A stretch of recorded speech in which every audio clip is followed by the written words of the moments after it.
El anuncio de una fiscal encargada en Ponzoña la política, ni la reunión entre el presidente y las cabezas de la Corte Suprema ni las manifestaciones de este jueves alteraron el trámite lento de la elección del reemplazo de Francisco Barbosa. Sesionamos en condiciones de normalidad. Adelantamos la ronda de votación para la elección de la nueva fiscal general de la Nación, hicimos 2 rondas y el resultado final es que ninguna de las candidatas sacó los votos requeridos, dijo ante los micrófonos de los expectantes periodistas el presidente de la Corte Suprema de Justicia, Gerson Chaverra. Lo hizo en el Palacio de Justicia de Bogotá hacia el mediodía de este jueves, a pocos metros del lugar donde decenas de manifestantes pedían una decisión. 4 horas más tarde, era otro el tono que usó para leer un comunicado oficial. Es inaceptable que se llegue a bloquear a jueces, leyó frente a las cámaras. Que en este momento hay una prioridad y es la elección de la nueva fiscal.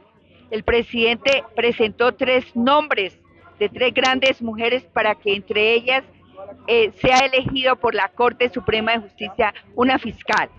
La democracia queda en vilo cuando cualquier sector o actor de un país pretende presionar política, física o moralmente decisiones de la justicia. En el caso de FECODE se planteó una donación al partido Colombia Humana, pero nosotros no ocultamos, se dio mediante una escritura pública. Si querían buscar esa información, con mucho gusto, ahí la tenemos.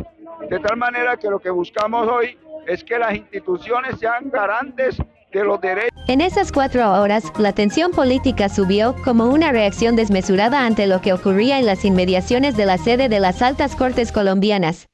Allí, en pleno centro de Bogotá, los manifestantes bloquearon las salidas del palacio, evitando que los magistrados y decenas de trabajadores más salieran a almorzar. La votación de la terna a fiscal ya había ocurrido y se sabía que se retomaría en 2 semanas, pero los manifestantes no cejaban en sus quejas. Fuera fiscal, decía una pintada contra Francisco Barbosa, quien culmina su periodo el próximo lunes 12. Adentro, la angustia iba en aumento. Afuera, en las redes más que en las calles, la tensión escalaba por noticias falsas que retomaron algunos medios, como que un helicóptero había tenido que evacuar a algunos magistrados, que uno de ellos había sido evacuado por una pedrada al intentar salir del palacio, o que los magistrados iban a decir públicamente que se estaba viviendo la ruptura institucional. Finalmente, la tensión se reflejó en el comunicado de las 16:00 horas. La Corte defiende y garantiza el legítimo derecho a la protesta pacífica y la divergencia de posturas ciudadanas e institucionales en los asuntos públicos de la nación. Sin embargo, condena en esta oportunidad el bloqueo violento e ilegal, decía el texto. La Corte Suprema de Justicia exige al Gobierno Nacional brindar las garantías necesarias para que el ejercicio de las competencias de esta corporación y los demás jueces colombianos se puedan desarrollar sin presiones, hostigamiento o amenazas. 1 hora más tarde, tras una orden explícita del presidente Gustavo Petro a la policía de levantar el bloqueo, los uniformados lo lograron con enfrentamientos aislados con algunos manifestantes.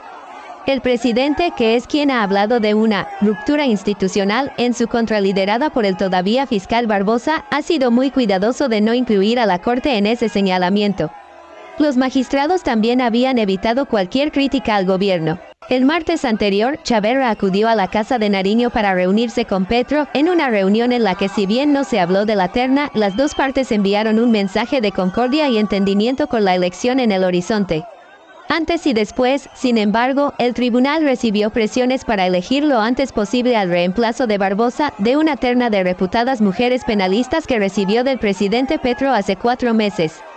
Aunque es usual que la Corte Suprema tarde en elegir a los fiscales generales, en esta ocasión una suma de factores ha llevado a que desde diferentes orillas se le pida celeridad. Uno es que Barbosa se reveló como un fiscal locuaz y tan crítico del presidente que se ha convertido en una de las cabezas de una oposición sin líder definido. Esa postura, cuando además la Fiscalía ha abierto con sustentos procesos penales contra el hijo y el hermano del presidente, ha producido una mayor urgencia de llegar al relevo en el liderazgo de la entidad. Barbosa ha ayudado a Petro a mostrarse como víctima, resume el analista político Hubert Ariza. Otro motivo son las sombras que tiene la vicefiscal de Barbosa, Marta Mancera, quien quedará encargada de la Fiscalía hasta que la Corte elija. La penalista ha sido acusada de encubrir y proteger durante varios años a Francisco Javier Martínez, exdirector del CTI de la Fiscalía en Buenaventura y quien ha sido vinculado con organizaciones de narcotráfico y tráfico de armas. El fin de semana anterior quedó claro que le ha mentido a la opinión pública al decir que no había ningún documento oficial en el que se denunciaran los nexos de Martínez o que ignoraba un tema que debía conocer. La tercera razón, consecuencia de esas dos, es que un cambio en la fiscalía sería un bálsamo para la crispación política. Sea quien sea la elegida, llegará una fiscal conocedora de la entidad penalista y sin manchas en su hoja de vida. Además, sin carrera política ni trayectoria pasada en ningún gobierno, contrastaría con la situación actual. Pero los eventos de este jueves frente al Palacio de Justicia no garantizan que esa urgencia se traduzca en un proceso más veloz en la Corte Suprema que, respaldada por el resto de la rama judicial, se mantiene en sus 13. La democracia queda en vilo cuando cualquier sector o actor de un país pretende presionar política, física o moralmente decisiones de la justicia, afirma el comunicado tras los bloqueos. Un magistrado, en condición de reserva, dijo a este diario que quedaron asustados pero convencidos. Ante el aumento de la tensión, el Ejecutivo ha buscado desligarse del bloqueo, pese a que la convocatoria inicial surgió de una de sus bases, la Central Sindical de Maestros Oficiales, FSODE, y al día siguiente el presidente escribió en su cuenta de X: "Le solicito al magisterio ayudarnos a organizar las coordinaciones de fuerzas populares". Esas declaraciones llevaron a las movilizaciones del jueves. Sin embargo, una cosa es convocar a marchas y otra determinar lo que ocurre en ellas. El mismo Petro ha reiterado en las últimas semanas su respeto a las Cortes y ha dicho que ellas no participan de lo que ha llamado golpe blando o ruptura institucional. Y, el jueves, tras horas de bloqueos, fue él quien ordenó a la policía desmontar la movilización. Su relación con la rama judicial y el grado de tensión político en el país pasaba por ello. El presidente ha señalado que los bloqueos se pudieron deber a personas infiltradas en la marcha. En mi gobierno no se permiten infiltrados en las marchas con objetivos políticos que no son los de los manifestantes. Estas personas enviadas para bloquear el palacio deben ser profundamente investigadas. La orden a la policía es despejar las puertas con respeto pero con contundencia. Escribió en los momentos más álgidos del jueves en X, frente a un video que mostraba cómo un puñado de manifestantes intentaba tumbar las vallas que protegían al Palacio de Justicia, mientras decenas más buscaban detenerlos. El ministro de Justicia, Néstor Osuna, cercano personalmente a algunos magistrados y responsable por su cargo de la relación entre el Ejecutivo y la rama judicial, ha buscado reducir la tensión. El gobierno respeta y acata todas las decisiones de la Corte Suprema de Justicia, sus tiempos y procedimientos. También garantiza y protege la integridad de sus magistrados en cualquier circunstancia.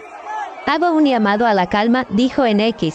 Pero no todos los actores políticos están en esa línea. El expresidente César Gaviria, cabeza del Partido Liberal, reaccionó acusando a Petro de violar la Constitución, sin detallar a qué hecho se refería.